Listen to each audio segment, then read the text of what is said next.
Transmitiendo ya.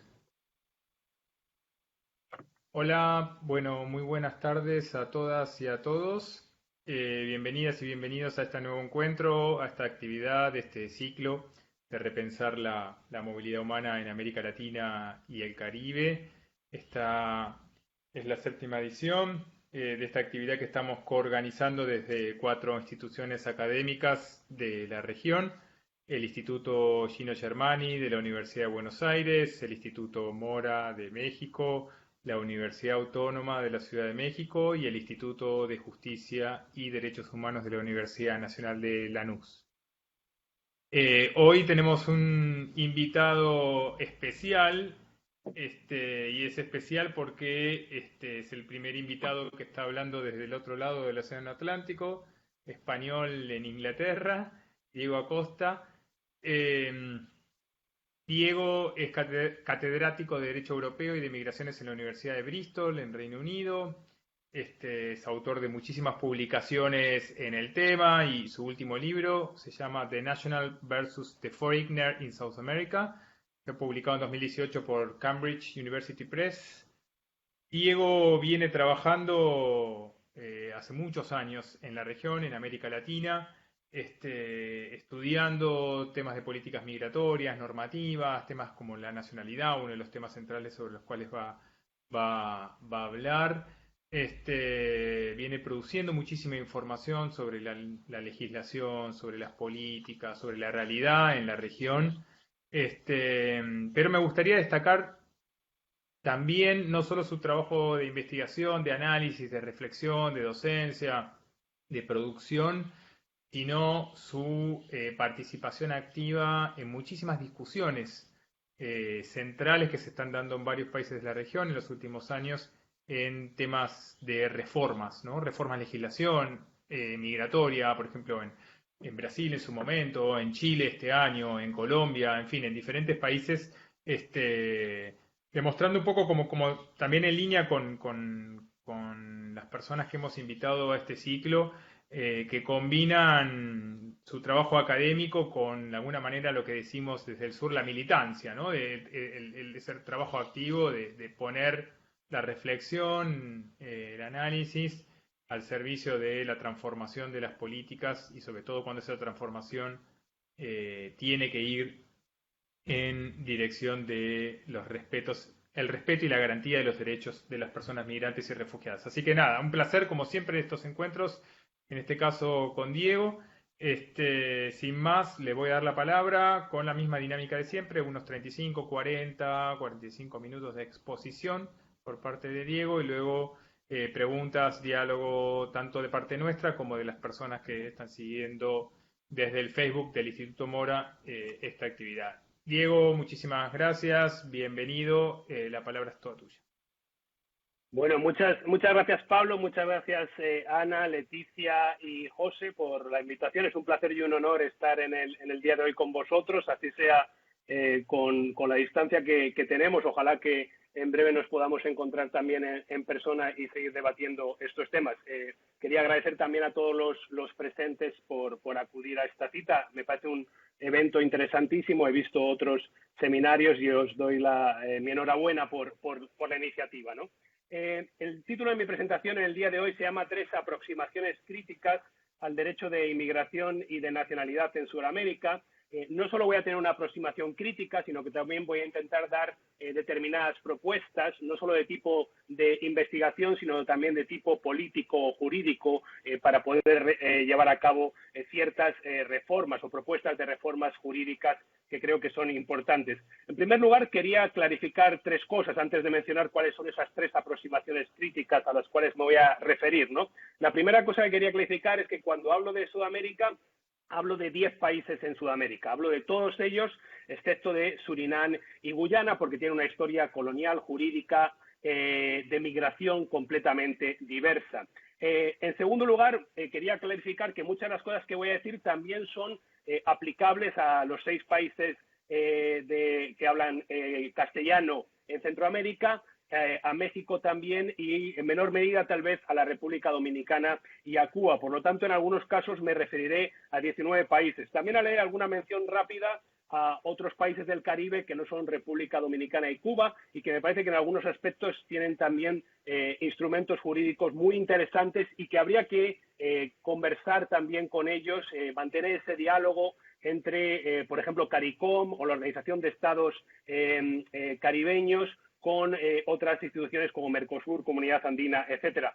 Y en tercer lugar, quería decir que no solo tengo una visión crítica, sino que también voy a intentar tener esa visión comparada y esa visión histórica. Creo que las tres visiones son muy importantes porque una de las cosas que creo que voy a intentar decir es que muchos de los instrumentos jurídicos, muchas de las decisiones políticas que existen en el día de hoy tienen 200 años de existencia, es decir, Sudamérica o Latinoamérica en general lleva hablando y discutiendo y regulando las migraciones y el estatuto jurídico de los no nacionales durante los últimos 200 años, y también creo que hay que tener esa visión comparada porque muchas de las políticas son muy parecidas en los distintos países, ¿no? Una vez mencionados los tres elementos preliminares, ¿cuáles son las tres cuestiones a las cuales yo me voy a referir? Las tres cuestiones principales que voy a comentar en el día de hoy. Bueno, la primera cuestión es mencionar que Sudamérica tiene una gran historia de inclusión respecto de los no nacionales, respecto de los inmigrantes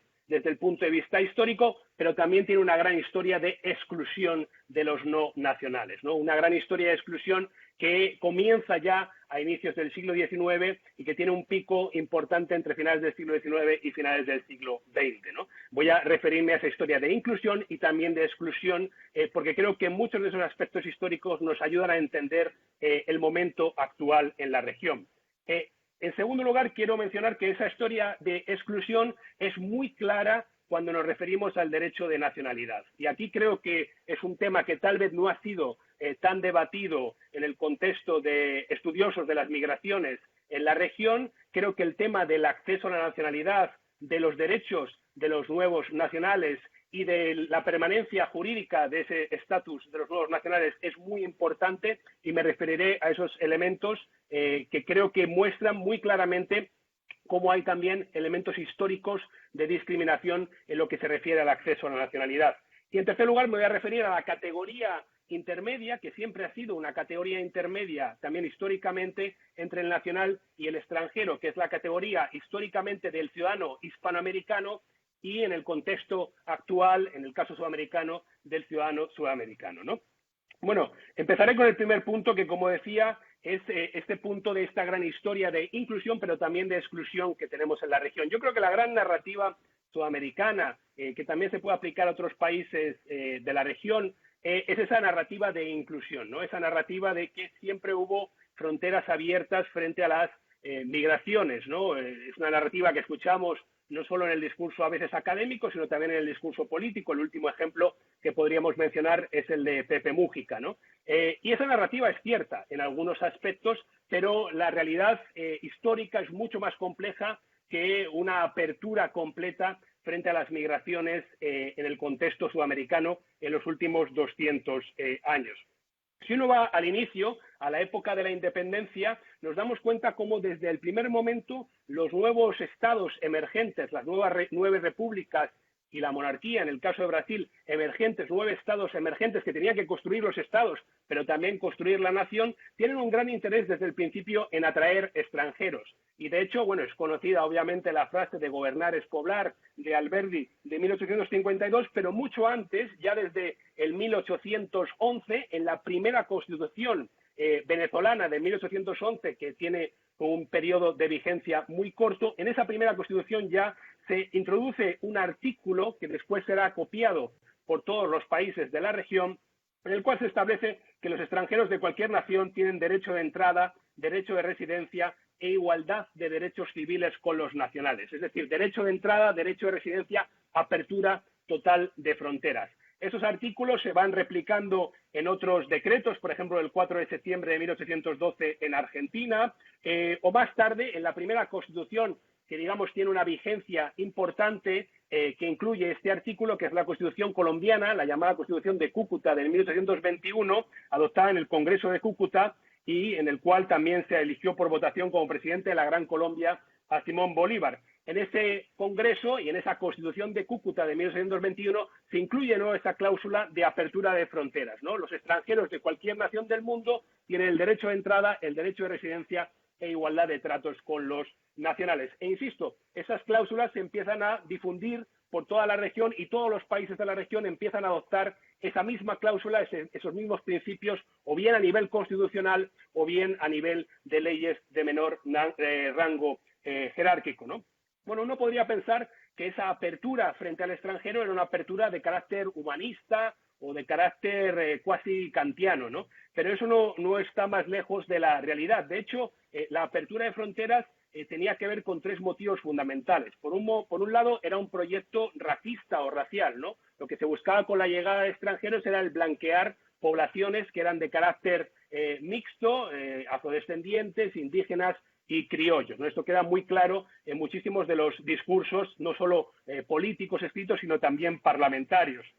En segundo lugar, era un proyecto demográfico por el cual se pretendía poblar territorios que se presentaban como vacíos, cuando dichos territorios sabemos que no estaban vacíos y, por tanto, la extensión de las fronteras en muchos países de la región se hace desplazando o masacrando en algunos casos a poblaciones que existían en esos territorios y poblando esos territorios que se presentaban como vacíos con inmigrantes, ¿no? Y en tercer lugar, es un proyecto civilizatorio, porque los inmigrantes que realmente se quieren atraer son inmigrantes principalmente europeos, cuanto más del norte mejor, porque se entiende que dichos inmigrantes van a traer las artes, las ciencias y la industria. Y de hecho todavía, en el día de hoy, en muchas leyes de nacionalidad, vamos a ver cómo existe todavía esa cláusula de que se puede naturalizar aquel que haya traído al país artes, ciencias o industria. Veamos esa idealización, ¿no?, que se tenía del inmigrante europeo como alguien que iba a traer artes, ciencias e industria, ¿no? Sabemos también que en las primeras décadas después de la independencia ese esfuerzo enorme de atracción de los extranjeros fue infructuoso. No llegaron prácticamente inmigrantes a la región, a pesar de que se adoptaban leyes de exención de impuestos, de otorgamiento de tierras, de pago de pasajes, etcétera. Solo es a partir de los años 1870, 1880, en donde empieza a llegar un gran número de extranjeros a la región, principalmente a Argentina, después a Brasil, a Uruguay y, digamos, fuera de Sudamérica, también a Cuba en un periodo posterior y un poco después a Venezuela. Digamos que esos son los 5 principales países que atraen un gran flujo de extranjeros. Los otros países también atraen, pero en mucha menor medida. Y con la llegada de inmigrantes, digamos que esa apertura hacia el extranjero que se había tenido desde el inicio con esas cláusulas en las constituciones, se empieza a poner en duda. Y se empiezan a crear ciertas categorías de extranjeros que tienen que ser excluidos por diversos motivos. Al inicio por motivos de raza, y vemos todas las leyes adoptadas en diversos países de la región que, por ejemplo, prohibían la inmigración asiática. Posteriormente, también por motivos de etnia, la prohibición de la inmigración de judíos en diversos países de la región. Más tarde tenemos a inicios del siglo XX las prohibiciones de inmigración o las exclusiones de aquellos que se categorizan como inmigrantes indeseados por motivaciones políticas, todas estas leyes contra los anarquistas, de las cuales la Ley de Residencia Argentina del 1902 es el primer claro ejemplo. Después tenemos otro tipo de discriminaciones y de categorizaciones por motivos morales, por motivos físicos, por motivos económicos a partir de después de la crisis de 1929. Y todas esas restricciones encuentran su momento más importante. El auge de dichas restricciones se dan con las dictaduras militares en los años 60, 70, 80, leyes como la Ley Videla en Argentina del 81, el Estatuto del Extranjero en Brasil, la Ley Paraguaya del 74, la ley actual todavía vigente en Chile del año 75, pero creo que un punto muy importante es señalar que esas restricciones frente a los extranjeros no empiezan con las dictaduras militares, sino que son el resultado de un proceso de mucho mayor alcance, un proceso que se desarrolla durante al menos un siglo, desde finales del siglo XIX hasta finales del siglo XX. ¿Por qué menciono todo esto? Porque creo que es importante el demostrar que esa gran tradición de inclusión que a veces se señala y que es cierta en muchos aspectos, en el caso sudamericano o en el caso latinoamericano en general, también tiene esa contraparte de una gran tradición de exclusión. Y eso explica algunos discursos políticos actuales, algunas amagues en el sentido de restringir ciertas leyes en una dirección o en otra. Y creo que, por tanto, es importante entender esto porque las raíces de dichas restricciones son muy anteriores a las dictaduras militares, son muy profundas, afectan al modo en el cual se han construido o inventado las naciones en América Latina. Y en ese sentido creo que principios jurídicos emergentes de carácter aperturista, como podría ser el derecho a migrar como un derecho fundamental, también tienen sus raíces en elementos que podemos ver desde inicios del siglo XIX, por ejemplo, con la apertura de fronteras, ¿no? Y aquí, para concluir este primer punto, quería detenerme precisamente en este derecho a migrar como un derecho fundamental, un derecho que es denominado como esencial e inalienable por la Ley Argentina de 2004, que es denominado como inalienable sin perjuicio de la situación migratoria del individuo por la Ley Uruguaya de Migraciones del 2008, o que está incorporado en la Constitución ecuatoriana del 2008 en su artículo 40. Creo que tenemos que hacer un gran esfuerzo, y este es un llamado a los juristas, tenemos que hacer un gran esfuerzo doctrinal por empezar a dotar de contenido a este derecho fundamental, este derecho a migrar de carácter fundamental, porque la pregunta clave, obviamente, para el individuo es obvia. ¿De qué me sirve que haya un derecho a migrar en la ley o en la Constitución? O dicho de otro modo, ¿qué derecho me da este derecho, ¿no? Y creo que aquí un buen primer paso sería analizar de manera exhaustiva algunos pronunciamientos, por ejemplo, del Tribunal Constitucional ecuatoriano, que en diversas sentencias del 2019 y principalmente en una muy reciente del 21 de octubre de 2020 empiezan a dotar de contenido poco a poco a este derecho a migrar, entendido como un derecho fundamental, ¿no? Creo que tenemos que hacer esa construcción doctrinal, ese es un llamado a los juristas, ¿no?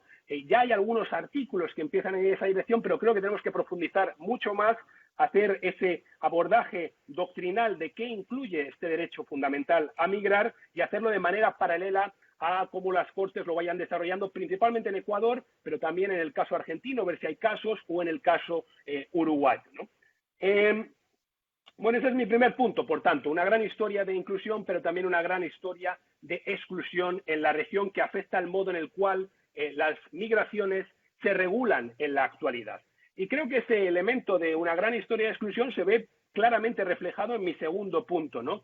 Que es el acceso a la nacionalidad. Esto tiene una enorme importancia, este acceso a la nacionalidad, como queda claro de una reciente sentencia de la Corte Suprema Argentina, expulsando a una ciudadana peruana que había vivido en Argentina desde 1994, ¿no? Este caso es el caso Barrios Rojas, sentencia el 24 de septiembre de 2020. Esta ciudadana peruana nunca habría podido ser expulsada de Argentina si en esos 26 años que había vivido en Argentina se hubiese naturalizado Argentina.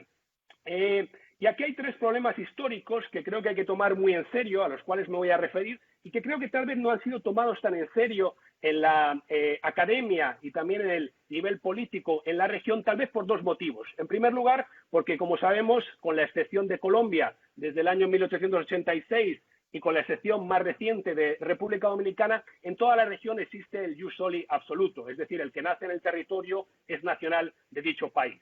Y también porque a partir de los años 80 y 90, pensando más en los emigrantes que en los inmigrantes, todos los países de la región, con contadísimas excepciones, empiezan a aceptar la doble nacionalidad como un estatus jurídico absolutamente normal, ¿no?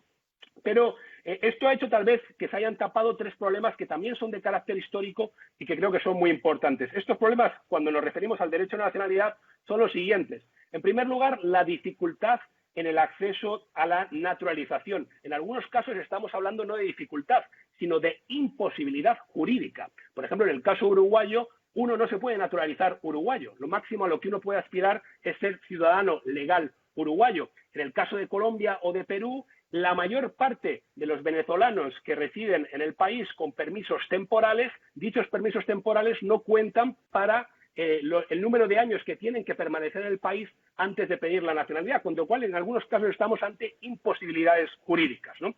El segundo elemento al cual me voy a referir es el hecho de que los naturalizados son siempre considerados como extranjeros naturalizados. Esto también tiene un componente histórico de 200 años y por lo tanto son discriminados de por vida, tienen una discriminación de por vida. Y en tercer lugar me voy a referir a la temporalidad de la nacionalidad. Es mucho más fácil para un naturalizado en Sudamérica o en Hispanoamérica el perder la nacionalidad que para un natural, es decir, aquel que lo tiene desde el nacimiento. Es decir, los tres elementos fundamentales que son acceso a la nacionalidad, disfrute de los derechos y permanencia en el tiempo se ven completamente viciados por legislaciones decimonónicas que consideran que aquel que fue alguna vez extranjero lo sigue siendo de por vida. Y digo decimonónicas porque, insisto, los componentes básicos de esta regulación tienen 200 años de historia y no han cambiado, ¿no?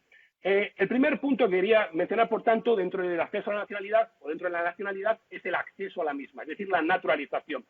Y si uno hace un análisis somero de las distintas legislaciones, no solo de Sudamérica, sino también del resto de países latinoamericanos, se da cuenta de que, en teoría, los periodos de residencia antes de pedir la nacionalidad son relativamente cortos. Estamos hablando de 2 años en Argentina y en Perú, 3 años en Bolivia, Ecuador y Paraguay, 4 años en Brasil y en Chile, 4 años en Brasil, 5 en Chile y en Colombia. En Uruguay, insisto, uno no se puede naturalizar, pero para obtener la ciudadanía legal también son 5 años. Es decir, excepto en el caso venezolano, que son 10 años, periodos de residencia en perspectiva comparada normalmente cortos, que además tienen también un componente histórico que venían de inicios del siglo XIX como un modo de atraer extranjeros, ¿no? Además, en países como Colombia y también otros como Venezuela o fuera de Sudamérica como Costa Rica, Salvador, Guatemala, Honduras, Nicaragua o Panamá, dicho periodo de residencia se reduce aún más si la persona viene de Hispanoamérica, Latinoamérica, en algunos casos de Iberoamérica, también para incluir en algunos casos a España.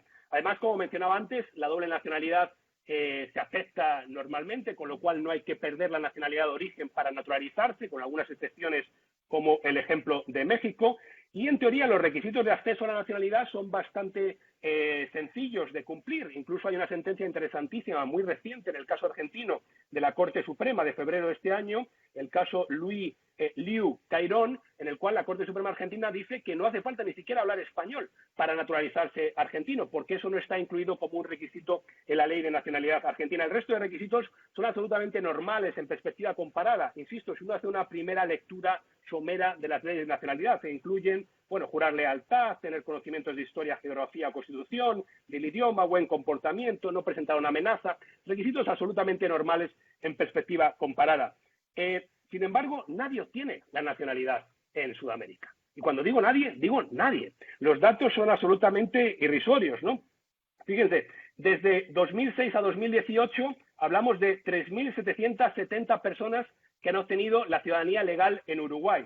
En Perú, entre 2001 a 2017, hablamos de 13.254 personas. En Chile, entre 2006 y 2014, 7.800.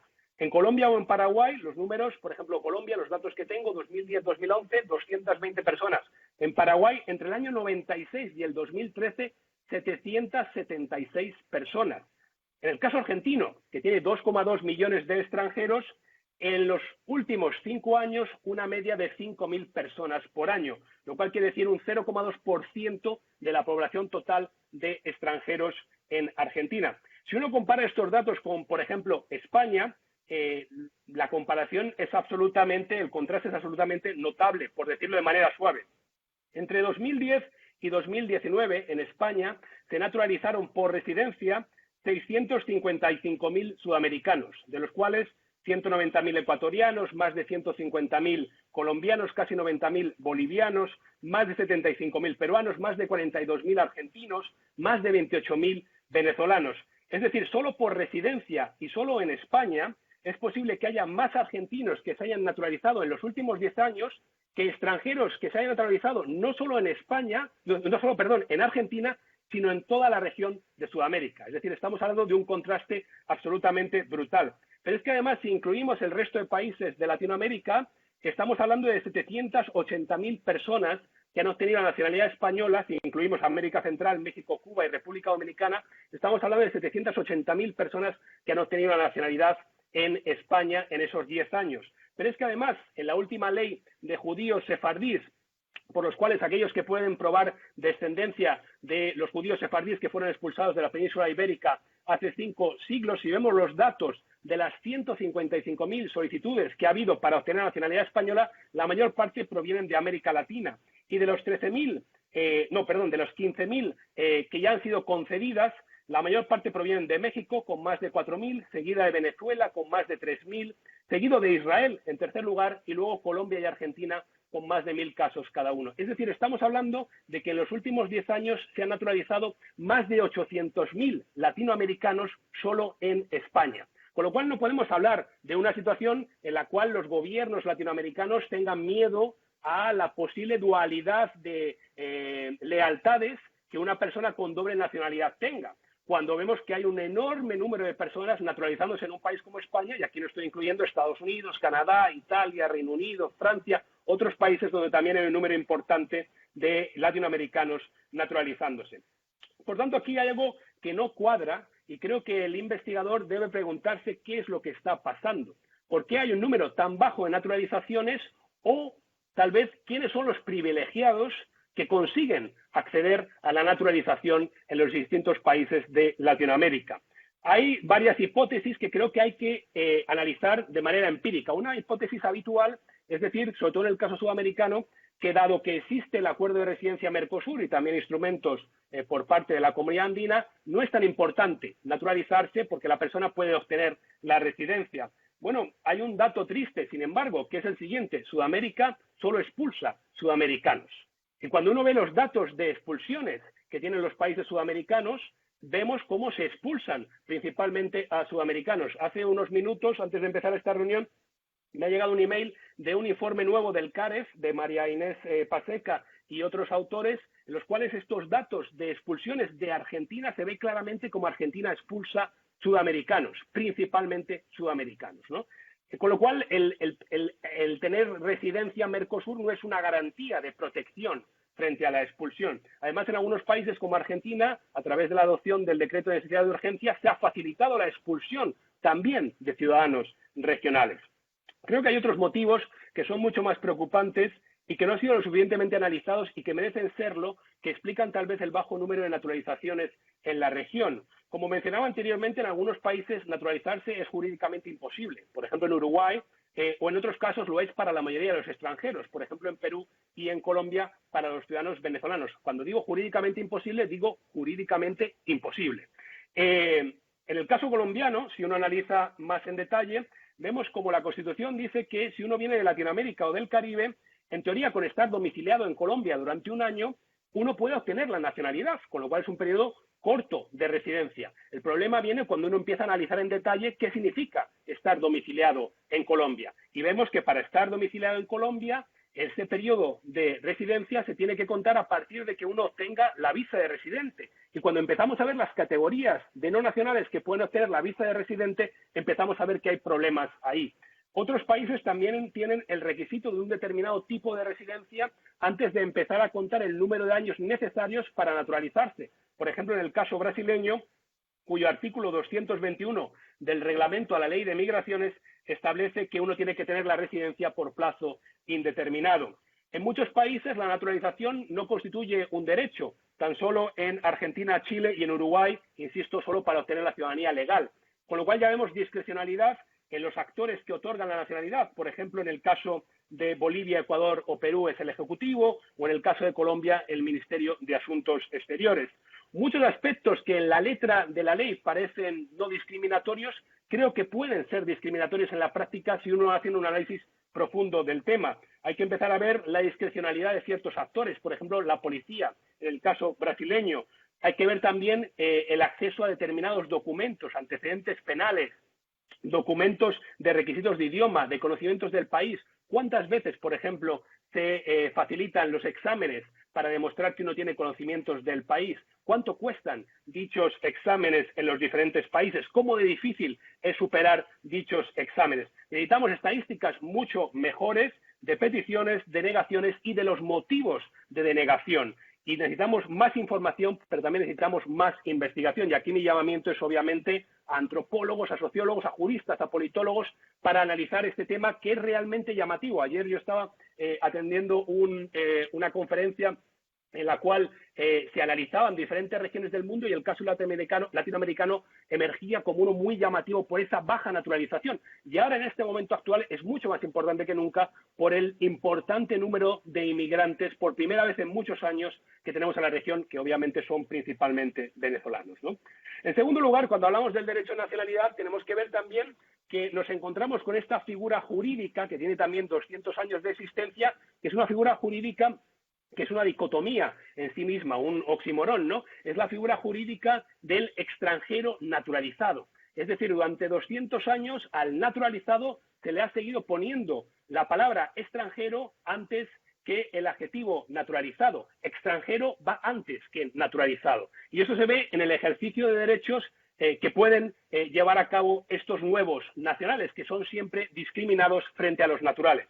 Son discriminados cuando se refiere al acceso a las más altas magistraturas del Estado, por ejemplo, el Poder Ejecutivo, Legislativo o Judicial. Esto en otras legislaciones, en otras jurisdicciones estaría prohibido. Por ejemplo, la Convención Europea de Nacionalidad prohíbe la discriminación en su artículo 5 entre naturalizados y naturales. Esto es claro en el Poder Ejecutivo, como mencionaba, pero también la representación parlamentaria o acceso a cortes supremas o tribunales en varios países de Centroamérica, México, República Dominicana, Cuba, pero también en Brasil, en Colombia, en Paraguay, en Perú. En otros países se prohíbe o se discrimina también en el acceso a otros estamentos del Estado, por ejemplo, la policía, Fuerzas Armadas o policía en el caso de Bolivia. En otros países hay discriminaciones temporales, ¿no? En el caso argentino, antes de ser elegido senador, uno tiene que haber sido nacional durante 6 años o 8 años para la Corte Suprema. Lo mismo se da, similares restricciones se dan en el caso chileno y en el caso uruguayo. Incluso en el acuerdo de residencia Mercosur, para uno poder gozar de los derechos que otorga dicho acuerdo, uno tiene que haber sido nacional de un Estado durante 5 años, ¿no? Y por último, en el tema de la nacionalidad, creo que es muy importante fijarse en la pérdida de la nacionalidad. Hay 5 de los 10 países de Sudamérica, 6 si incluimos a Uruguay, que insisto, no tiene un mecanismo para naturalizarse. Pues hay 6 países en Sudamérica que tienen reglas diferentes para los naturalizados cuando se refiere a la pérdida de la nacionalidad. Si ampliamos a los 19 países, tanto Centroamérica, México, República Dominicana y Cuba, estamos hablando de que podemos incluir a El Salvador, Honduras, México, Nicaragua, Panamá y República Dominicana. Es decir, 12 de los 19 países en América Latina tienen reglas diferentes para la pérdida de la nacionalidad para los naturalizados que para los nacionales. Es decir, los naturalizados pueden perder la nacionalidad de una manera mucho más sencilla. En algunos casos por ausentarse del territorio durante un determinado número de años, o por obtener otra nacionalidad, o por cometer determinados delitos que no llevarían a la pérdida de la nacionalidad para los naturales, ¿no? Y por tanto nos encontramos aquí en una situación de puertas giratorias, ¿no? Casi se puede ver al naturalizado como una molestia de la cual uno intenta deshacerse en cuanto se da un paso en falso, ¿no? Y por tanto aquí mi propuesta, aparte de la propuesta de investigación que ya he mencionado, es también una propuesta tal vez de pensar en una convención americana de nacionalidad que empezase a poner en duda algunos de estos principios que podían tener su sentido hace 200 años, pero que no lo tienen en el momento actual. Eso también requiere, por supuesto, una reforma de ciertas leyes de nacionalidad en muchos países y aún más complejo, en algunos países, una reforma de la Constitución, porque el acceso a la nacionalidad está regulado principalmente en constituciones. Sería, por ejemplo, el caso de Uruguay, ¿no?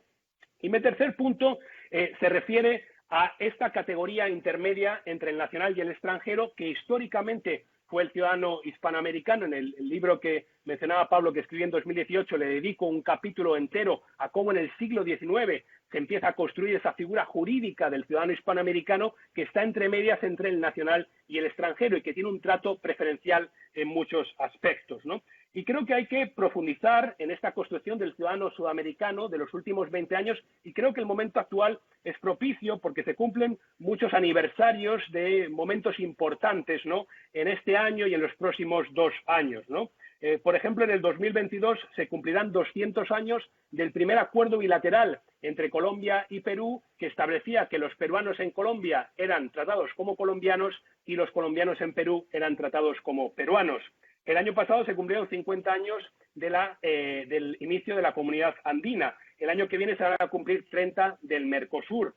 En el 2022 se cumplirán 20 años del acuerdo de residencia Mercosur y en este año se cumple una década de la decisión 64 días del Mercosur sobre ciudadanía de 16 de diciembre y también 20 años de la primera conferencia sudamericana de migraciones que se desarrolló en Buenos Aires en el año 2000. Y por lo tanto, estamos yo creo en un momento importante para seguir profundizando en estos acuerdos de libre movilidad, ¿no? Y también para fijarnos en lo que hacen otras regiones. Y ahí no voy a mencionar para nada a Europa, pero sí puedo mencionar al Caribe. El Caribe tiene el CARICOM, pero aún más interesante es la libre movilidad de personas que tienen a través de la Organización de Estados Caribeños del Este, que en muchos aspectos es mucho más avanzada que el acuerdo de residencia Mercosur y que ha permitido que en situaciones de gran crisis, por ejemplo, con los huracanes o con el huracán María en el 2017 que devastó a Dominica, ha permitido que un gran número de ciudadanos de ese país se desplazasen, por ejemplo, a Antigua y Barbuda,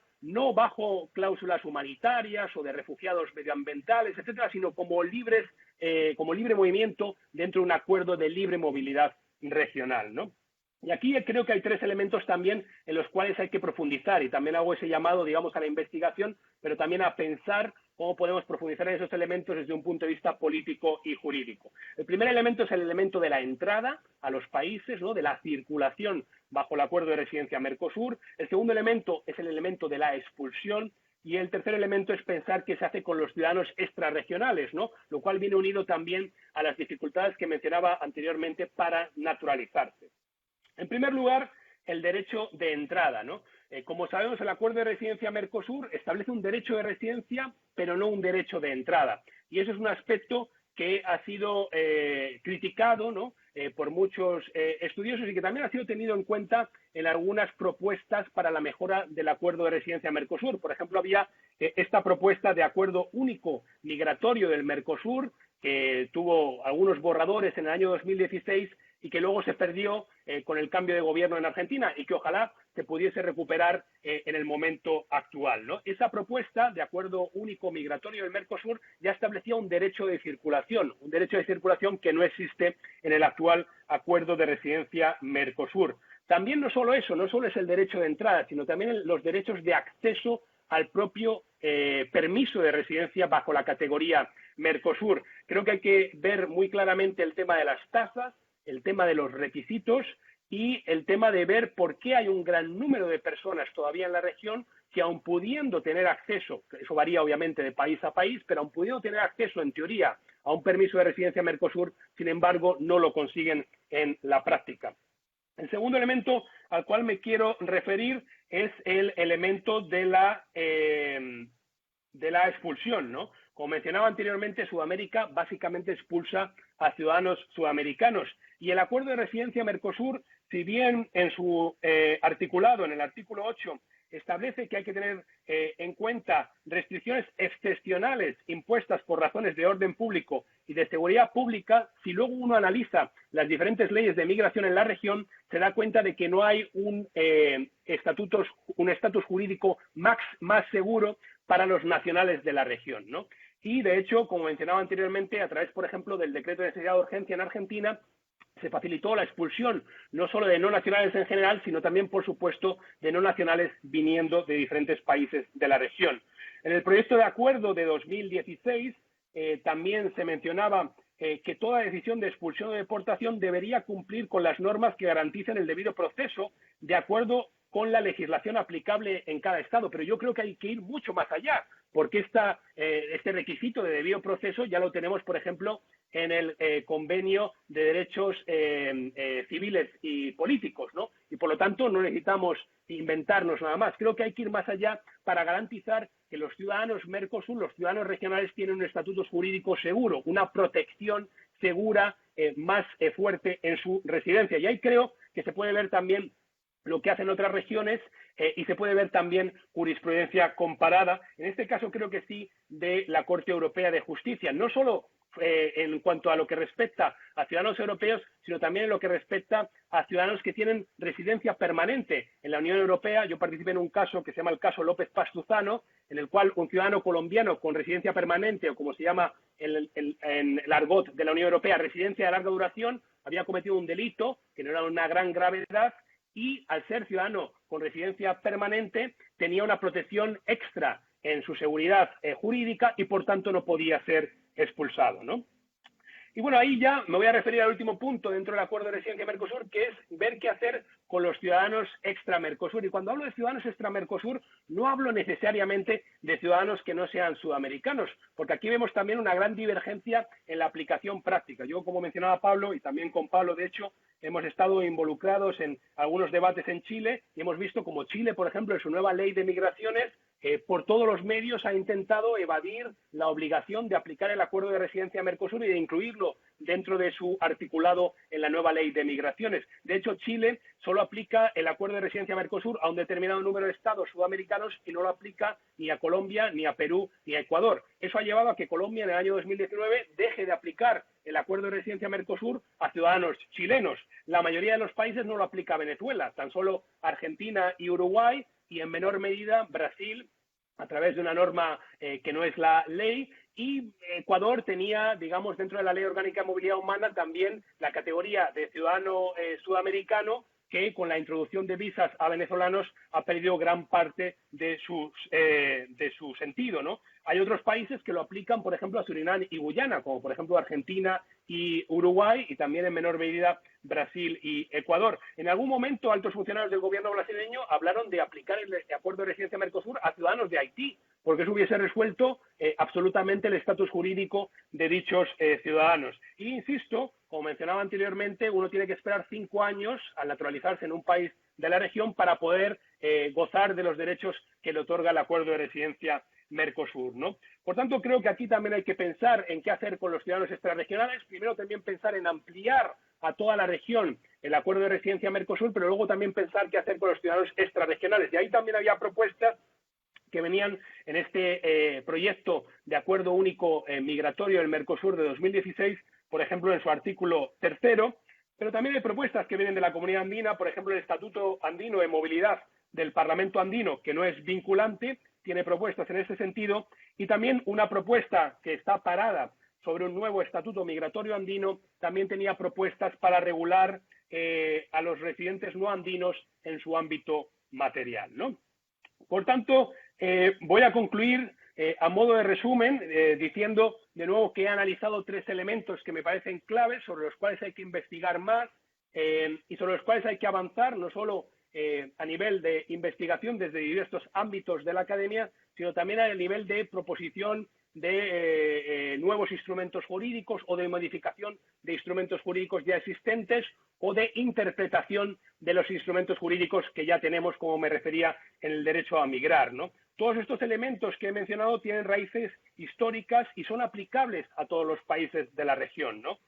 Por lo tanto, insisto, hay una larga historia de inclusión, pero también una larga historia de exclusión. Hay un bajísimo número de naturalizados, aún en las épocas de grandes inmigraciones, y esto es histórico, pero también en el momento presente con el caso venezolano, aparte de una continua discriminación jurídica de aquellos que se naturalizan, que también tiene un componente histórico. Y por último, me he referido a la figura del hispanoamericano, ahora sudamericano, como un sujeto jurídico intermedio entre el nacional y el extranjero. Y para terminar, y en base a esos 3 elementos, quería lanzar 3 propuestas que, insisto, tienen un componente político-jurídico, pero también un componente de profundizar en líneas de investigación, ¿no? En primer lugar, dotar de un contenido real al derecho a migrar como un derecho fundamental. Necesitamos un esfuerzo académico de juristas para ir abriendo el camino de manera anticipada o paralela al esfuerzo de los jueces, abogados y actores de la administración. En segundo lugar, analizar empíricamente los motivos del irrisorio número de naturalizados en la región. Aquí necesitamos juristas, antropólogos, sociólogos, cuáles son las prácticas, cuáles son los obstáculos en el terreno, quiénes son los privilegiados que obtienen la naturalización y también, por supuesto, un llamado a modificar ciertas leyes de nacionalidad o incluso en algunos casos constituciones que podían tener un sentido hace 200 años, pero que no lo pueden tener en el día de hoy. Y en tercer lugar, seguir profundizando en el análisis académico empírico del acceso al territorio, acceso al permiso de residencia, derechos y protección frente a la expulsión de los ciudadanos del Mercosur ampliado, y seguir pensando política y jurídicamente cómo profundizar el acuerdo, mirando también a lo que están discutiendo otras regiones, porque un elemento importante, que además también viene del Pacto Mundial de las Migraciones, es ver cómo la libre movilidad a nivel regional se está facilitando en muchas regiones del mundo,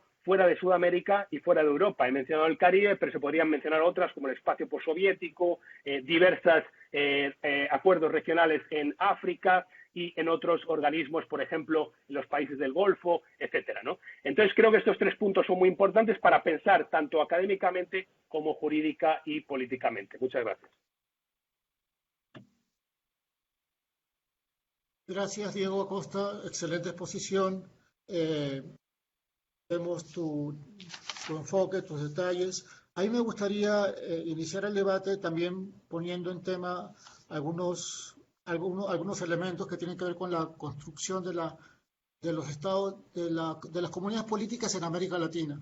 ¿Por qué? Porque cuando se inicia la construcción de las comunidades políticas en América Latina, se generan tres filtros que son filtros por razones étnicos, por razones de género y por razones de clase social, que van a ir configurando quiénes van a ser los ciudadanos que van a pertenecer a la comunidad política y quiénes no van a ser considerados dentro de la comunidad política.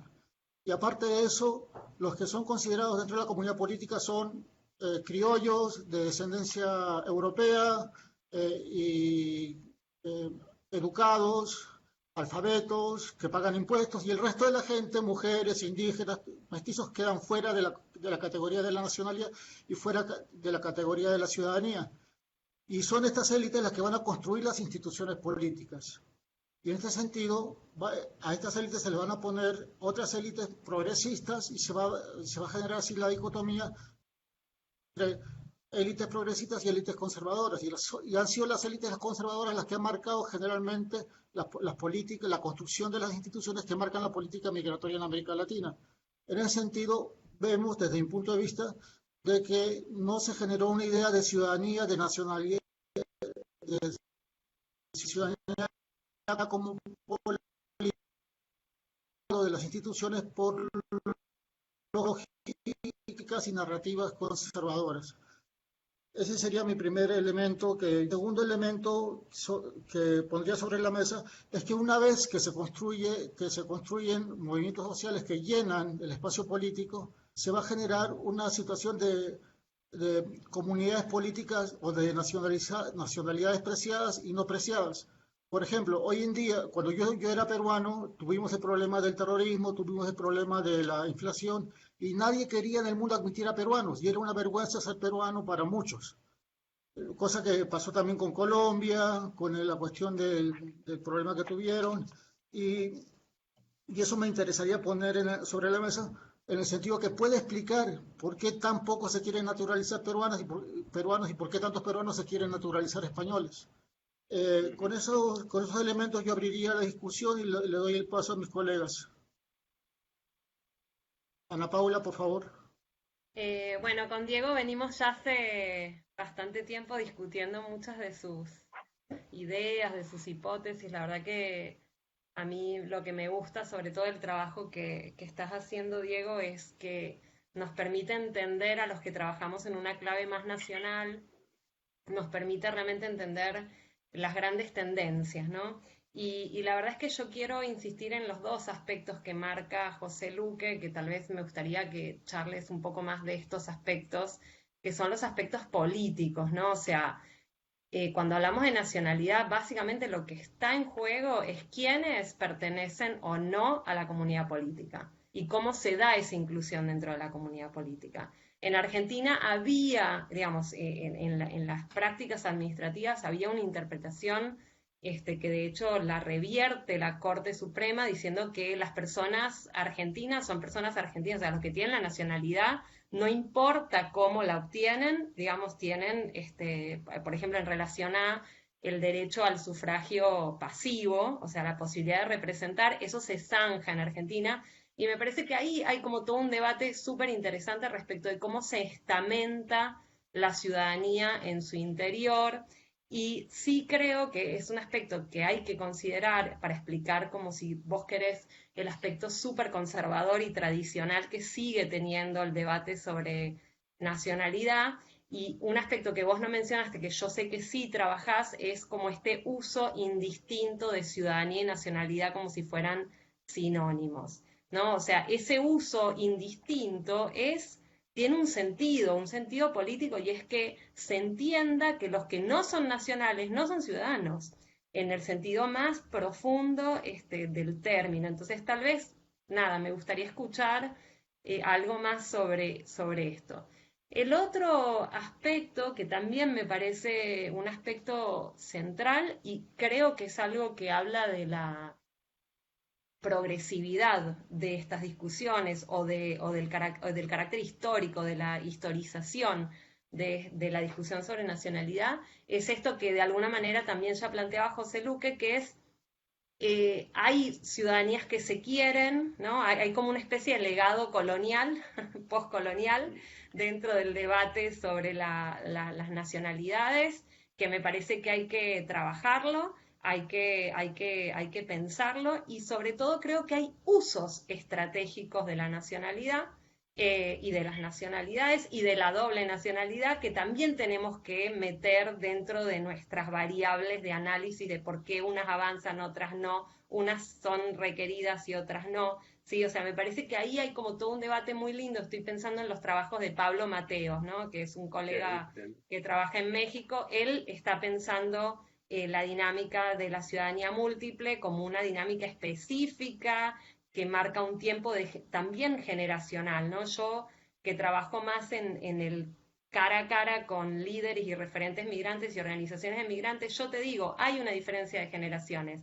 Las nuevas generaciones, ¿sí?, de migrantes no entienden que sea un problema tener una doble nacionalidad. No lo entienden como un problema, lo ven como un beneficio, ¿sí? Lo ven como algo estratégico. Pero vos hablás con personas, digamos, más consolidadas, migraciones más tradicionales, gente de más de 50, 60, 70 años, y entienden, ¿sí?, que naturalizarse es una traición, así, directo, es traicionar su condición de migrantes, es traicionar la causa que los convierte en sujetos políticos. Entonces, ahí me parece que también hay otra discusión. Estoy hablando de todas cuestiones muy políticas, no estoy hablando de cuestiones más técnicas. Después, otro elemento que me parece que sería, yo sé que todas estas cosas vos las tenés en cuenta y las tenés en el horizonte, simplemente las estoy nombrando para ver si se arma un debate sobre una dimensión más, si se quiere, política, ¿no? La otra cuestión para mí tiene que ver con las formas en que se ha traducido institucional y administrativamente el pedido, la solicitud y la evaluación del otorgamiento de la Carta de Ciudadanía. Y ahí yo creo también que seguimos con una institucionalidad anacrónica, vetusta, ¿sí? O sea, en nuestros países sigue siendo un trámite engorroso, medio oscuro, con poca visibilidad, poco promocionado. En Argentina, por ejemplo, estás frente a un juez, entonces, ¿qué necesidad tiene una persona que en general ya está bastante controlada, que ya tiene que hacer mucho para tener papeles y todo esto porque no es nacional, de meterse dentro de un juzgado, de ser evaluado por un juez? ¿Se entiende? O sea, y por supuesto, entonces ahí la pregunta también es, ¿qué opinas respecto de lo que podríamos llamar nuevas políticas de nacionalización o de naturalización un poco más modernas, que no recaigan directamente sobre el Poder Judicial, o incluso automáticas, ¿no? Hay países que te mandan a los 5 años de residir. Holanda es así, ¿no? O sea, vos estás residiendo en Holanda y llega un momento en donde te cae el pasaporte holandés después de cierta cantidad de años de residir. Entonces también, digo, hemos naturalizado que tiene que ser algo tortuoso, difícil, en donde donde el otro es sospechoso por querer tener la nacionalidad del país. Entonces, también hay una ideología ahí a combatir. Y después lo último que marcaría, que me parece así como muy problemático de las propuestas, o sea, la propuesta de generar una convención americana para terminar de avanzar en ese último pilar del derecho soberano de exclusión y no sé, me parece genial. O sea, me parece que dar un buen debate así como más macro sobre nacionalidad sería muy potente, pero yo creo que ahí te vas a topar ¿sí? Claramente con el límite, y volvemos al comienzo, de la comunidad política, de cómo se estructura el derecho a votar, a ser elegido y a determinar autoridades. Creo que ahí nos vamos a encontrar con un núcleo duro de soberanía, de razón de Estado, ¿no? Que hay que tenerlo en cuenta. Y lo que sí no estoy de acuerdo, y no sé, por ahí Pablo tiene más cancha y da más estos debates hace mucho tiempo, tiene la mirada más mercosureña, una sureña y todo esto, pero nosotros hemos visto la sombra que proyecta todo el proyecto de integración regional sobre todas las nacionalidades que no son, ¿sí?, del Mercosur, UNASUR o del espacio que se decida agregar. Y la verdad es que a mí me preocupa, ¿no? O sea, me preocupa seguir pensando en una clave que es muy parecida a la clave de la Unión Europea, ¿no? Fronteras laxas al interior, muy duras hacia el exterior.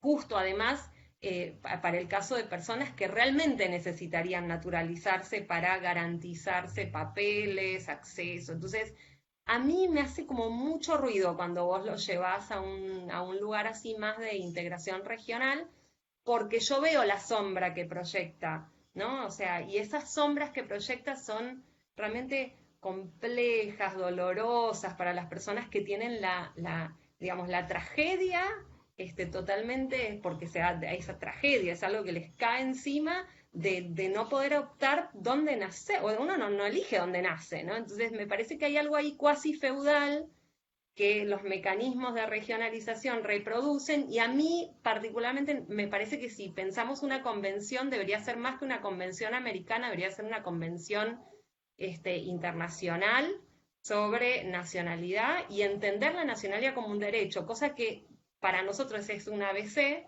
pero no es evidente para los países, no es evidente, y es el núcleo duro de soberanía, y entonces ahí entonces todos los debates más políticos. Perdón que hablé largo, pero con Diego tenemos muchos años de discutir estas cuestiones y es un tema que a mí me interesa puntualmente y tenía ganas de plantear todas estas cuestiones para completar.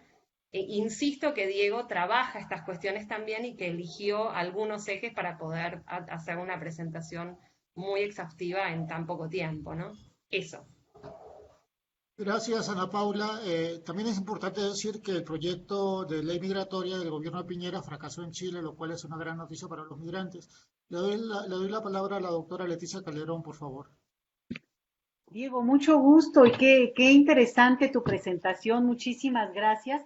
Y yo, bueno, obviamente me sumo a algunos de los comentarios que te estaban haciendo, pero yo quiero puntualizar algunas cosas porque fíjate que justamente nosotros tenemos un debate muy profundo ahora en México, un grupo que seguramente tú conoces a algunos de los colegas, el doctor Pablo Yankelevich, el doctor Jorge Durán, la doctora Daniela Greiser.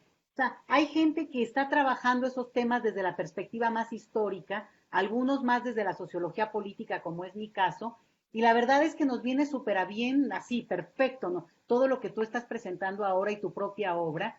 Pero fíjate que ahí es donde a mí me gustaría llevarte a reflexionar en algunas cosas como para que, más que nada para oír tu opinión, porque, por ejemplo, en México la de discusión profunda es en términos de una separación explícita a lo largo de muchísimas leyes y códigos y de lo que significa ser nacional por naturalización como por de nacimiento. Entonces, esto lleva a una dimensión de asimetría de trato permanente, que es una de las cosas que en otro campo estamos buscando combatir y pelear en un nivel político.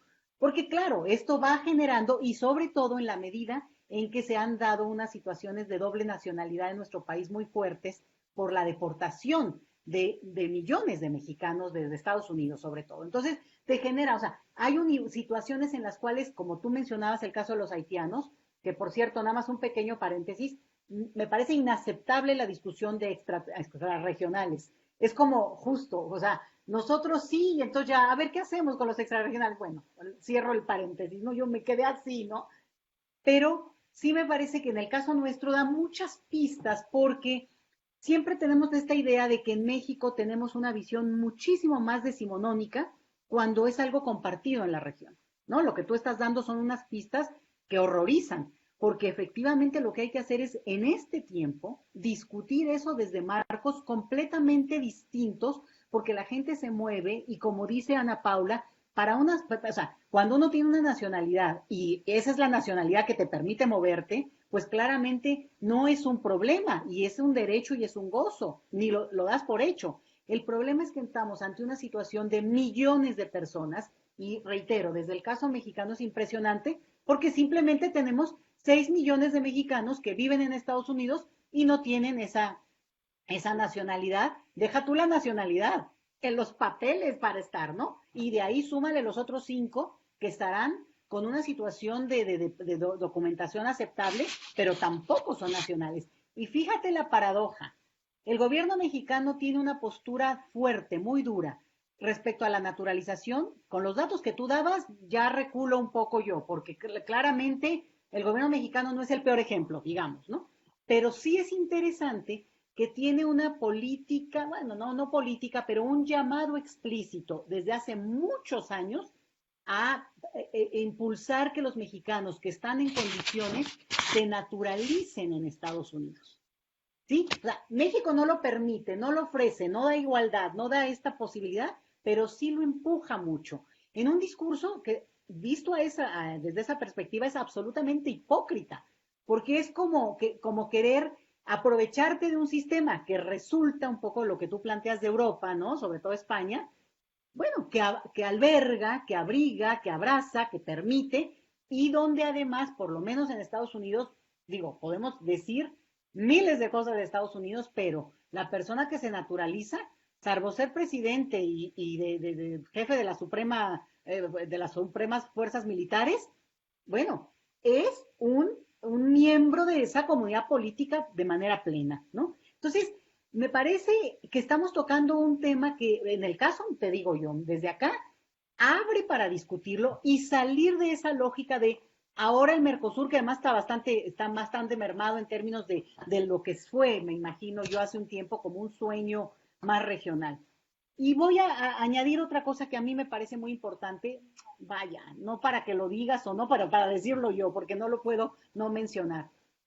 El debate es súper jurídico. Y el debate nos lleva a esto, y nosotros lo sabemos, ¿no? De repente de cambiar en las leyes esta cosa donde explícitamente se dice ciudadanos por nacimiento. Bueno, o sea, ciudadanos, punto, ¿no? Porque te digo, incluyo esto de los dobles nacionales, que en el caso acá es muy, muy, muy presente. Pero, ¿de qué momento y cuándo vamos a empezar a discutir esto que todos manejamos acá, sin lugar a dudas, que es la lotería del lugar de nacimiento? Esta cosa donde no hay ser humano en el planeta que haya elegido el pedazo de tierra donde le tocó nacer. Yo luego les digo a mis alumnos platicando y bueno, un poco jugando, bueno, a veces hay gente que nace en un taxi, ¿no? Y no lo eligió. Entonces, este es el punto donde en el fondo estamos discutiendo una cosa absolutamente absurda. Insistir y no también plantearlo, digo, claramente lo tienes tú en tu discurso y en tu debate, si tú quieres más desde la filosofía política, pero esta discusión donde al final de cuentas, la elección de la nacionalidad como una adscripción a una entidad no puede seguir estando sujetada a una cuestión absolutamente terrenal, ¿no? De que nací de este lado de la frontera, te lo pongo en el caso mexicano, o a 10 metros en un lado de un país que se llama Estados Unidos. Y tienes así a millones de seres humanos. Entonces, desde esa lógica, esta cosa de la nacionalidad por elección es muy importante, pero también, digamos, desmitificar esta idea. Digo, podríamos irnos a una discusión más en un sentido, digamos, de la construcción de la nacionalidad como digamos, adhesión simbólica, cultural, incluso, por ejemplo, en el caso, otra vez de México, de los pueblos originarios, que lo territorial tiene una fuerza, pero no puede serlo como una forma de exclusión, y lo es, pues, ¿no? A eso voy, no debe ser, el no debe ser o no. Entonces, me gustan, bueno, este es un debate de los que más me puede interesar en la vida, me parece muy potente, porque al final estás excluyendo a las personas por una cosa arbitraria e injusta, y nada más cierro con esto. Además, que se vaya a lo jurídico, bueno, esto a nivel de filosofía política y el otro a lo jurídico. No sé en otras partes, pero para acceder a la naturalización en países como México, que por cierto tiene una bajísima tasa de naturalización, y digo, no, por muchas razones, pero una tiene que ver con que no habría, o habría muy pocos, o es más, querría yo conocer a los mexicanos que aprobarían sin tener que ponerse a estudiar mucho tiempo el examen de naturalización para los que optarían por la nacionalidad mexicana. Es una cosa, de verdad, es que bueno, hay que sacar a la luz también eso porque te habla de una dimensión burocrática, pero realmente ya trastornada, porque unas preguntas que, bueno, ¿qué te puedo decir? No respondería, te lo digo, ni un doctor en historia de los buenos. Por ahí le adivinaría tantito. Pero muchísimas gracias, Diego. Genial tu presentación. Por ahí me decían que ibas un poco rápido, pero bueno, y ahora me pongo a hablar yo que hablo igual rápido, así que ¿qué puedo decir? Gracias. Gracias, Leticia Calderón. Pablo, adelante, por favor. Y Pablo, gracias. Gracias, Pepe. Y bueno, nada, me sumo a las felicitaciones y al agradecimiento a Diego y en aras del tiempo que nos queda. Ante un par de preguntas, me toca a mí la lectura de las preguntas que llegan a través del Facebook del Instituto Mora. Diego, Nacho Ignacio Odriozola, desde ahí cerquita donde estás, te pregunta, el bajo recurso a la naturalización, entre comillas, me gustan las comillas esas, después digo por qué, como estrategia migratoria, ¿no puede deberse a la falta de políticas públicas por informar de la existencia de esta posibilidad, la creencia de que la adquisición de una nueva nacionalidad implica renunciar a la propia y o en ciertos países a la igualdad virtual, me fue, a la igualdad virtual entre nacionales y no nacionales en el acceso a derechos? Daniela Gleiser pregunta, a pesar de que muchos países han firmado acuerdos, convenios, etcétera, de la OEA o incluso internacionales para la protección de migrantes y de extranjeros residentes, los estados actúan fundamentalmente a partir de sus legislaciones internas. ¿Cómo resolver este problema? ¿Cuál es la fuente de los derechos de los migrantes? Después, Ringlo Ghost, no entiendo bien el nombre, dice, sería un muy buen complemento el conocer el número de solicitantes en relación con el número de naturalizados. El número absoluto de naturalizados es difícil de interpretar si no conocemos cuántos están pidiendo ser naturalizados, especialmente en países de migración. Enio Hoyo dice, saludos a todos y gracias, en particular a Diego. Pregunta, es claro que la nacionalidad y la ciudadanía de América Latina está influida por los procesos específicos de construcción nacional durante el siglo XIX, y aún antes, como la Constitución de Cádiz, como lo trata Diego en su excelente libro. Pero más allá de los orígenes, ¿qué factores explican la permanencia y la reproducción en América Latina de estas políticas discriminatorias versus las personas naturalizadas hasta el día de hoy? ¿Qué tipo de intereses, factores sostienen estas políticas? ¿Y por qué en ciertos países, como México y Centroamérica, la discriminación legal versus naturalizados, bueno, contra las personas naturalizadas, parece no haberse mantenido, sino incluso aumentado en el tiempo? Bueno, están algunas de las preguntas que llegaron al Facebook. Yo solo dos cositas puntuales. Diego, la primera, Anita sabe, pues lo hablamos muchas veces, yo no me gusta nada el concepto de naturalizado ni naturalización. Sé que lo dicen las leyes, sé que es la palabra técnica. Ahora, digo, un poco en línea con lo que decía Leti, la nacionalidad de natural no tiene absolutamente nada, ni la adquisición, ni la obtención de una u otra manera. Digo, es política pura.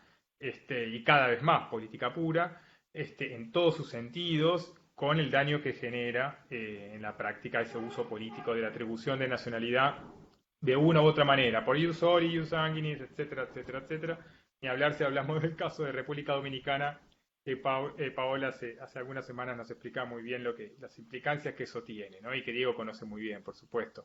Entonces, no sé, yo digo, o nacionalización, o no sé, pensemos otro concepto para empezar a romper lo sacrosanto de la nacionalidad, que entre otras cosas usa el lenguaje de recurrir a algo natural cuando no tiene nada de natural.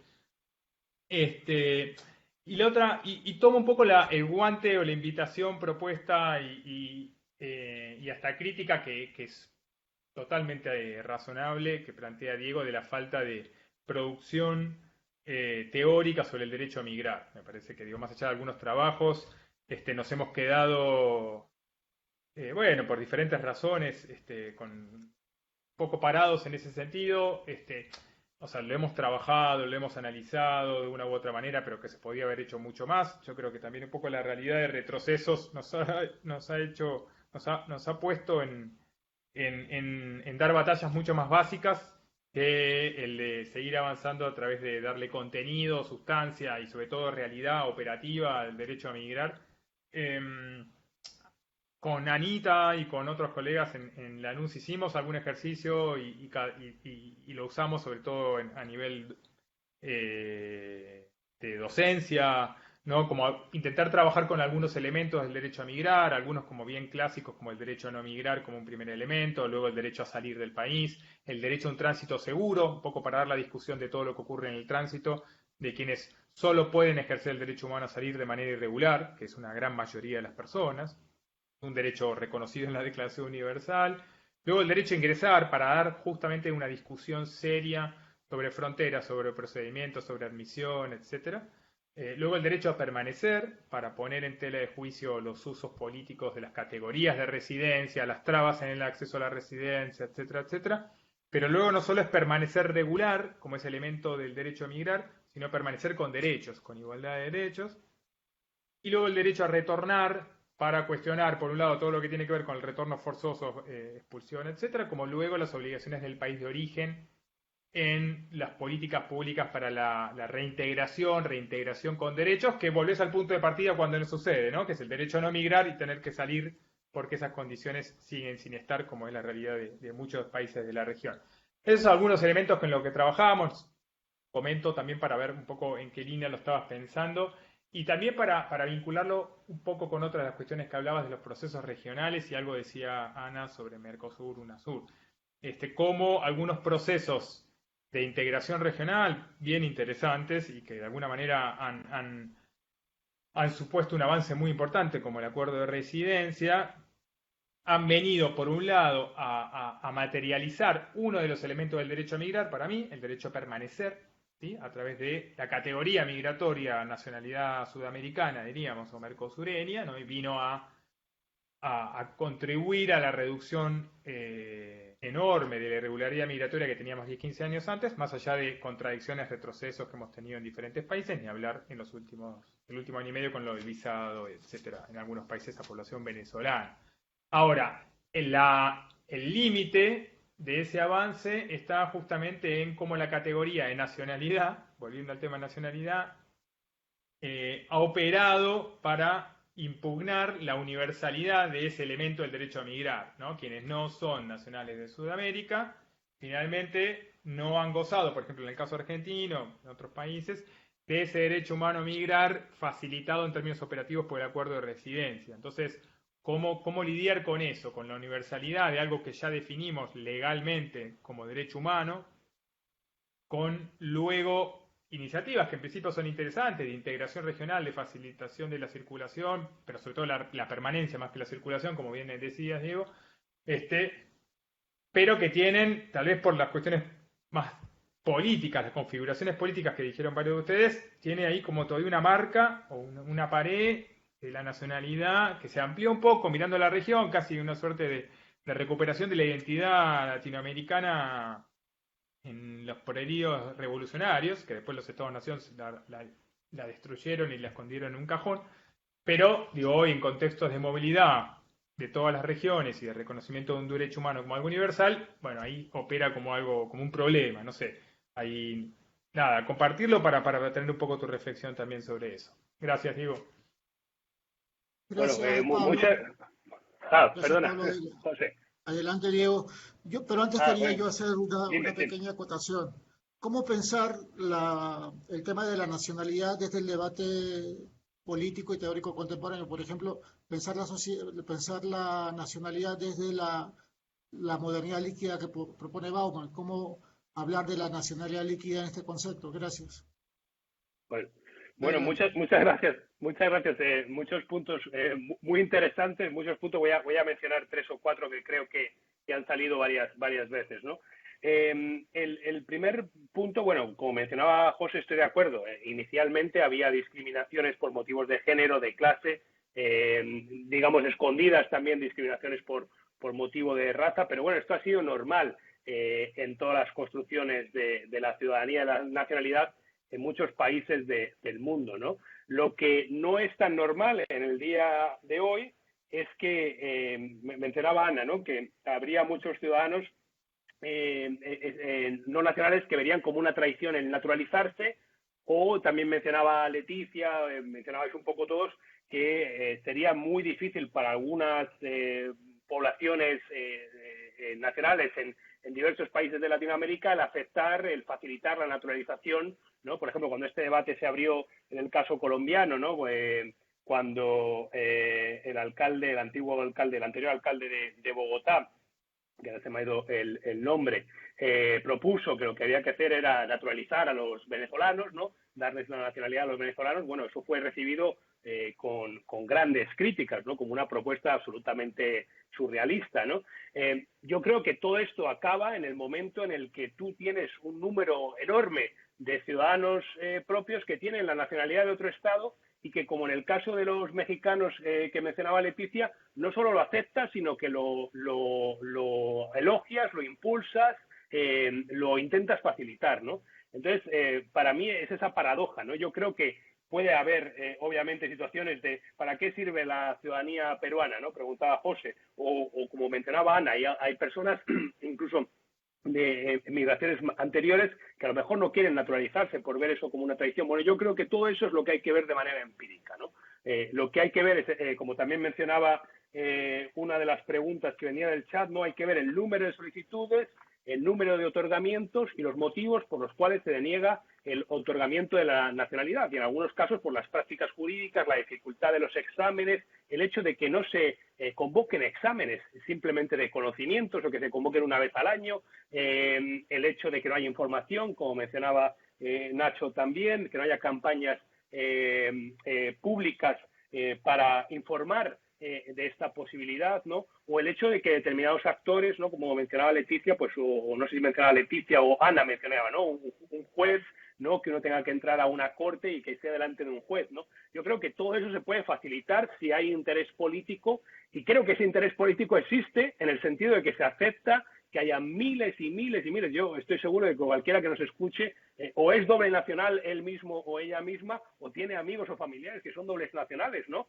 en la región, lo cual en otros países del mundo no es tan común. En Latinoamérica es absolutamente común que uno conozca a personas que tienen 2 o más nacionalidades, ¿no? Por lo cual eso en teoría es aceptado cuando el que se naturaliza en otro país es el propio, pero no se acepta cuando el que viene de fuera es el que se quiere naturalizar, ¿no? Y ahí sí se hacen llamados a la pureza, ¿no?, del natural, ¿no? El natural es el único que puede acceder a ciertos cargos, el natural es el único que puede realizar ciertos ejercicios en favor del Estado, ¿no? Entonces yo creo que en el caso latinoamericano debería ser más sencillo, insisto, porque hay otros países en el mundo en los cuales hay baja naturalización, pero también hay prohibición de doble nacionalidad. También el que se naturaliza fuera pierde la nacionalidad de origen, como en Rusia, ¿no? Pero eso no ocurre en Latinoamérica y, por tanto, creo que ese paso ya está dado de aceptar que la doble o múltiple nacionalidad es un estatus normal y, por tanto, debería facilitarse también para las personas que vienen de fuera, incluso por un motivo de reciprocidad, ¿no?, por el beneficio que obtienen muchos latinoamericanos viviendo fuera. Insisto, yo creo que aquí hay que tener más investigación, ¿no?, ver los motivos, ver por qué se deniegan, cuáles son las prácticas jurídicas, cuáles son las dificultades, los obstáculos. Yo creo que ahí necesitamos mucha más información. Hay mucho análisis sobre este tema en muchos países, por ejemplo en Europa, que no quiero ponerlos como ejemplo, porque en Europa también hay prácticas restrictivas. Yo me acabo de hacer británico, no he tenido que ir a ningún juzgado, ni delante de ningún ministerio, ni nada. He tenido que pasar un examen y he tenido que pagar una cantidad grande de dinero, pero bueno, por lo menos el Estado en mi naturalización ha estado prácticamente ausente, ¿no? Y eso sí me parece un punto importante cuando se quiere facilitar el acceso a la nacionalidad, ¿no? El segundo aspecto que mencionabais bastante será el tema de ciudadanos extrarregionales, ¿no?, que os chirriaba, a mí también me chirría, pero creo que hay una realidad empírica en el caso sudamericano, que es que el principal número de migrantes o migrantes sudamericanos. Ha mencionado José que el proyecto de ley ha fracasado, ha debido fracasar en el día de hoy en Chile, ¿no? O en el día de ayer, porque ya había mirado hacía dos días y parecía que iba adelante, ¿no? El proyecto de ley de migraciones. Pero cuando yo presenté en el Senado, lo que mencioné es que el 90% de la inmigración que tiene Chile es migración latinoamericana y principalmente sudamericana. Y por tanto, si tú tienes una categoría que facilita la residencia o el acceso a la residencia de esos ciudadanos sudamericanos, resuelves el principal porcentaje del estatus jurídico del principal porcentaje de tu población extranjera. Y luego, efectivamente, hay que ver lo que puedes hacer con aquellos que no tengan ese acceso privilegiado, ¿no?, a un permiso de residencia. Entonces, ahí hay una dualidad, obviamente, en ver que, como decía Pablo, el acuerdo de Residencia-Mercosur ha beneficiado enormemente a miles de ciudadanos sudamericanos que hace 15, 20 años estaban en situación irregular y ahora no lo están. Pero hay que ver también, obviamente, lo que ocurre con aquellos que no pueden acceder a ese estatus. Por eso yo creo que eran interesantes esos debates que había en el acuerdo, la propuesta de acuerdo único migratorio del Mercosur, que hablaban de aplicar también el acuerdo único migratorio del Mercosur a aquellos que residían en la región, aunque no fuesen nacionales de un país de la región. Y creo que era un paso en la línea correcta. Esos debates se dieron en Europa también en los años 90. Se sugirió que los residentes de larga duración que no eran ciudadanos europeos porque no tenían la nacionalidad de un país europeo, debían, no obstante no ser ciudadanos europeos, debían poder acceder a la ciudadanía europea.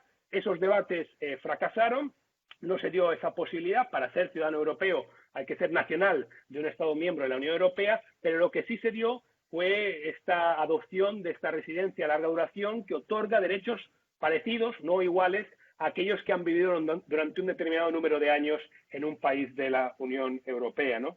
¿Qué más? Bueno, a ver.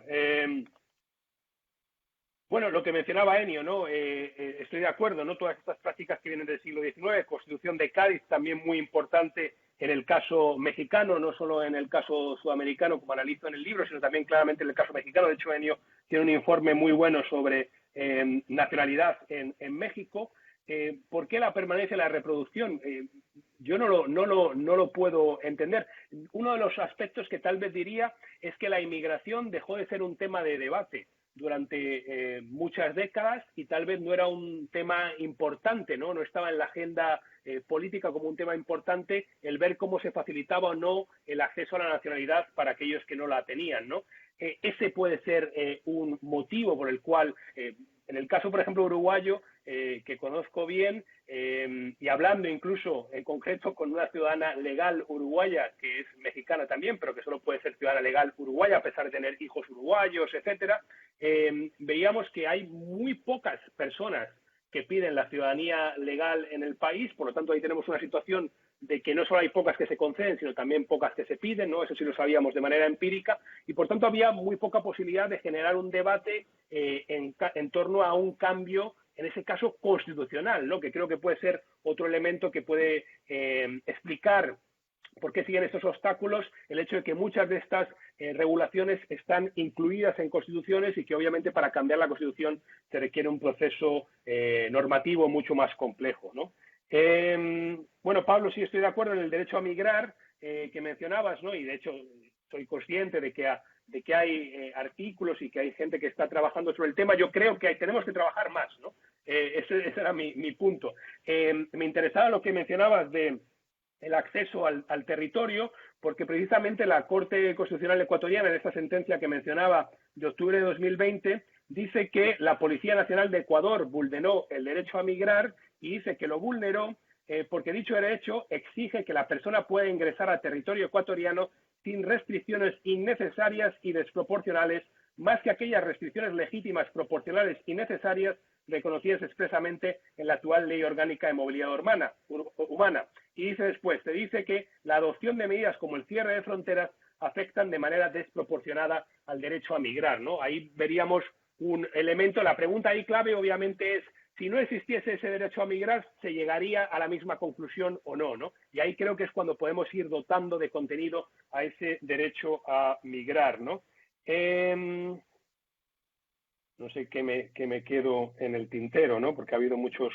Diego, mientras miras tus notas, Me parece interesante en el chat, está saliendo un poco la pregunta, bueno, en torno a venezolanos y venezolanas, Ujú, que la verdad también es una migración que está poniendo, que está haciendo crujir el sistema de naturalización y de nacionalización de una manera como muy paradójica, interesante y ujú, preocupante, ¿no? Muy preocupante.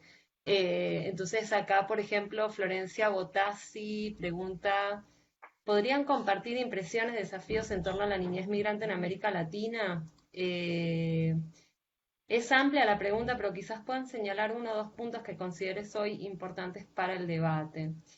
Y Madison ujú, González, que es una tesista geógrafa que vive en Brasil, es venezolana, con mayúsculas, creo que está, yo sé que está muy enojada, pero pone, hace un par de días Trinidad y Tobago deportó posteriormente a 16 niños venezolanos y la imagen eh, era dantesca, ¿no?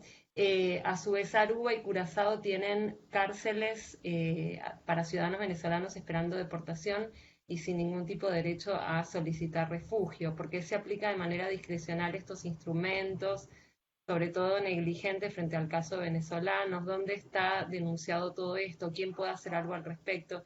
A mí me ha llamado mucho la atención y seguramente a vos también cómo la migración venezolana y sobre todo los chicos, ¿no? Cómo se empieza a cuestionar el ius solis en toda la región en relación a chicos venezolanos, ¿no? Cómo empieza a producirse algo que pensábamos que era una excepción, que era el caso de República Dominicana, que Paola Pelletier lo explicó ujú, muy bien, digamos, esa excepcionalidad total, ¿no? O sea, en una ujú, región donde está el ius y no hay mucha discusión, ¿no? ujú, Es automático, a menos que, como dice Pablo, descubramos que detrás de la nacionalidad, digamos, hay mucha política, no hay nada de natural, y que moviendo ujú, algunas cuestiones vos lográs dejar fuera de base, digamos, y sin cobertura legal a personas en función de ciertas decisiones que son de carácter totalmente político, ¿no? Hay una cosa que quiero decir antes de pasarte la palabra y tal vez con esto, Dieguito, sí vamos cerrando para que no nos sí, pasemos tanto el tiempo.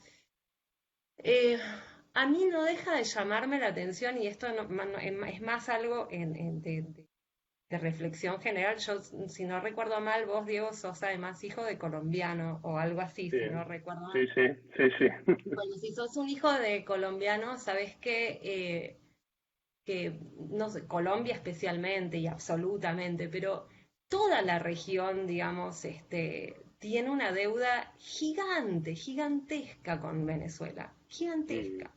O sea, mm, Venezuela durante años, yo soy politóloga, se hablaba de la democracia consolidada de Venezuela, de Costellanos, ese bipartidismo que supo sostenerse incluso durante épocas terribles de dictaduras que asolaron, digamos, a toda nuestra región, a toda, me refiero a toda, sin sí, excepción.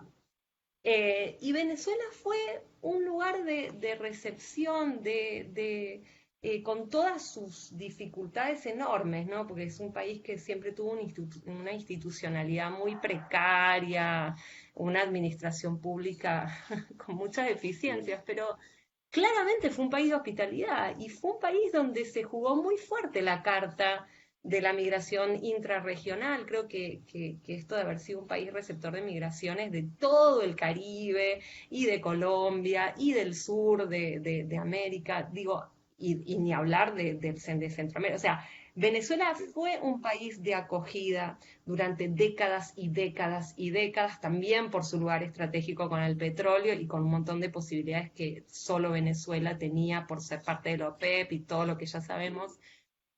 Pero yo creo que cuando hablamos del caso venezolano, si yo de verdad escucho a muy pocos intelectuales y académicos plantear esto en los debates regionales e internacionales, lo que tenemos que saber como ahora como anfitriones, ahora estamos del otro lado, ¿no? Ahora estamos como anfitriones, nos toca hospitar, mm, es que Venezuela lo hizo durante décadas, décadas y décadas, ¿sí? Un país que recibió sin preguntar qué pensás, de qué ideología, qué, o sea, realmente fue un país de hospitalidad durante muchísimos años para toda nuestra región. Y a mí no deja de generarme una angustia, pero además casi te diría muchísimo enojo, las actitudes totalmente xenófobas ante una población que durante tantos años te acogió y generó lógicas de hospitalidad muy claras. Entonces, yo antes de pasarte la palabra, quiero como remarcar esto, o sea, quiero que empecemos a escuchar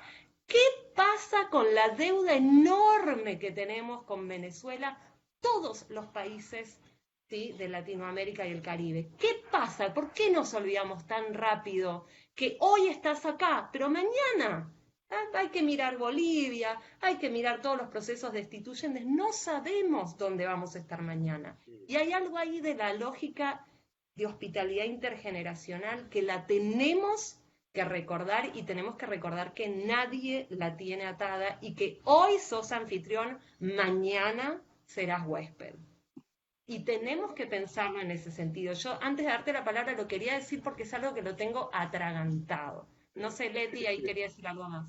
Bueno, porque si no me atraganto también yo, pero nada más lo sumo. Y es que hay que, a lo mejor el trabajo que también hay que hacer aquí es entender que a veces esto de la historia, de la memoria histórica, Ana, hay que estarla recordando, porque aquí hay un punto central, un país, y yo me vengo para acá, para este lado del continente, como México, un país que ha sido altamente migrante por más de un siglo. No tiene la capacidad, digamos, reconocida, salvo momentos emblemáticos que adoramos repetir y que son importantes en nuestra historia, pero más allá de eso, más allá de ese punto, es un país, e incluso con encuestas donde tú ves que hay, digamos, un cambio importante en términos de cómo se ve al otro, sobre todo por nacionalidades, que creo que ahí es un punto de rescato de lo que decía Pepe Luque. También hay que ver cómo entra aquí el tema de los racismos, lo colonial que mencionabas, Ana Paula, porque el punto es que estamos tocando fino con estos temas, y si nos quedamos en el nivel digamos, un nivel potente, ¿no?, que es lo jurídico político, bueno, ya es, pero en realidad es que estamos, cuando uno habla de nacionalidad, está tocando el corazón de la constitución, de la identidad de los países. Entonces, es lo mismo, y cierro. Un país como México, que no tiene la capacidad de entender que ha sido demandante de llegada, y lo es hoy, porque sigue siendo un país de altísima expulsión migratoria, aunque no sean las cifras de hace 10 años, es increíble que no podamos generar esa actitud en lo colectivo. Entonces, no quiero dejar de decirlo también. Sí, sí. No, bueno, muchas gracias por... Alguien iba a hablar, perdona, José. Sí, yo quería decir algo muy importante tomando lo que dijo Pablo, que la cuestión de la nacionalidad es exclusivamente una construcción social, cultural y política que tiene que ver con relaciones de poder, con quiénes son incluidos, con quiénes son los excluidos. Por lo tanto, hay nacionalismos que personalmente a mí me repugnan, ¿no? Eso nada más. Sí. Bueno, pues muchas gracias. Voy a ser breve porque ya sé que estamos acabando el tiempo. Voy a contestar rápidamente a Florencia. Yo creo que hay leyes de apatridia que han sido adoptadas en los últimos años que son interesantes, ¿no? En diversos países. Recuerdo ahora, si no me equivoco, Paraguay y otros países también que han ido adoptando leyes de apatridia al ratificar las convenciones de apatridia, las dos convenciones de apatridia. Para Madison, sí, el tema del Trinidad y Tobago es absolutamente preocupante. Trinidad y Tobago es un país peculiar en algunos aspectos jurídicos, porque si bien ha ratificado la Convención de Ginebra, no tiene leyes para aplicar el Estatuto de Refugiado. Ahora mismo está, obviamente, violando obligaciones internacionales, y además el discurso político en Trinidad y Tobago es un discurso muy cerrado que se apoya en decir, bueno, como somos un país de 1,3 millones de personas, dos pequeñas islas principalmente, ¿no? Y algunas otras, pues nos podemos permitir el lujo de expulsar, ¿no? Yo tengo una estudiante ahora mismo que justo está haciendo un pequeño trabajo de investigación sobre el tema, que bueno, lo puedo compartir después si me quieres escribir cuando ya lo termine, pero soy consciente de que es un tema preocupante en Trinidad, porque además hay una historia también de migración entre Trinidad y Venezuela que tiene muchas décadas de historia, ¿no?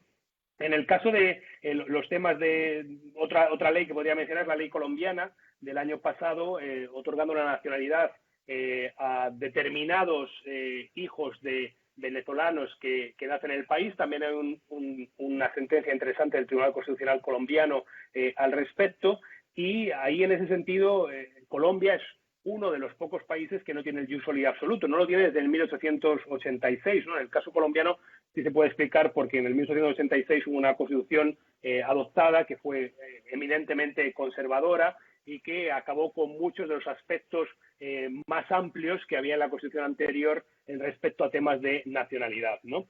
Y el tema de Venezuela, yo lo dije hace un par de semanas en Colombia, que hice una presentación también online, yo adoptaría el facilitar la naturalización o la nacionalidad, el acceso a la nacionalidad de los ciudadanos venezolanos.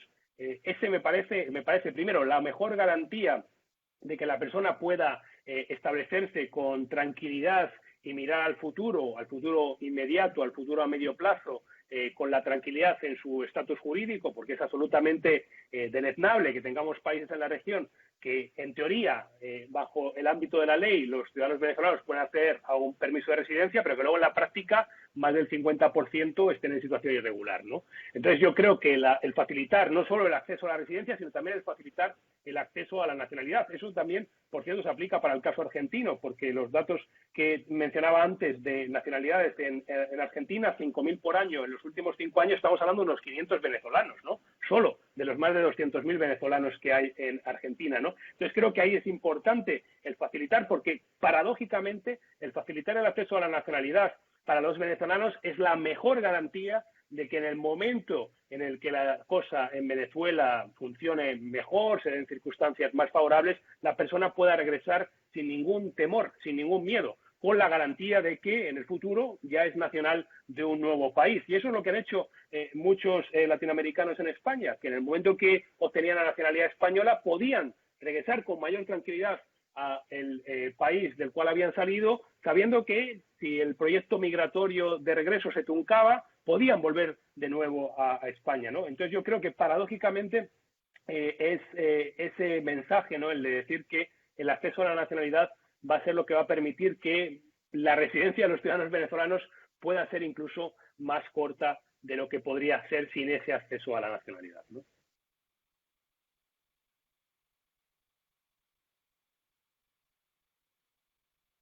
Gracias, Diego, por tu excelente cierre de tu conferencia. ¿Alguien más quiere decir algo para despedir a Diego? Yo, por mi parte, te doy las gracias y eso sería todo por el día de hoy. Hasta pronto, Diego. Gracias, José. Gracias a Pablo, Leticia y a Ana Paula. Gracias a todos los que han estado presentes. Y bueno, yo creo que mis datos de contacto son fáciles de encontrar por internet. Si alguien se ha quedado con alguna duda o me quiere contactar, pues estoy siempre dispuesto a seguir con la comunicación a través de Twitter, de LinkedIn o del email o de cualquier otro medio. Muchas gracias. Hombre, buenísimo. Muchas gracias, Diego. Gracias, Leticia. Muchísimas gracias a vosotros. Gracias, Pablo. Muchas gracias, Diego. Es súper interesante. Gracias. Gracias. Muchísimas gracias. Hablamos luego. Gracias, un abrazo. Hasta luego. Chao, chao.